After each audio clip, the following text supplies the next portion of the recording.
Советот на СОНК на синоќашната седница одлучил в среда во сите општини кои ги опфаќаат регионалните одбори на синдикатот, меѓу кои Кочани, да се организираат јавни протести преку кои дополнително ќе се манифестира одлучноста на членството на СОНК да истрае во легитимната борба за остварување на своите барања, информираше за Канал 8 регионалниот претседател на СОНК Тоше Геров. Геров додаде дека ја очекува поддршката од професорите и приклучување кон штрајкот. Доколку пак не се дојде до очекуваните преговори, СОНК најавува генерален протест во Скопје, бидејќи, како што вели, во земјава не функционира социјалниот диалог и нема интерес по демократски пат да се решат проблемите.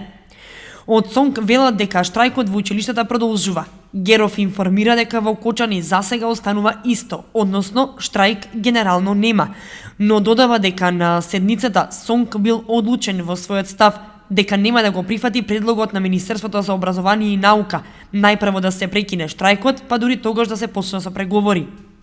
Констатацијата е, вели Геров, дека се повеќе и повеќе училишта го подражуваат штрајкот и влегуваат во него, а ја имаат поддршката и од јавноста, така што Министерството за образование и наука треба посериозно да пристапи кон генералниот штрајк. Во меѓувреме и учениците почнаа да застануваат на страна на своите професори. Таков е случајот за гимназијата Орце Николов во Скопје.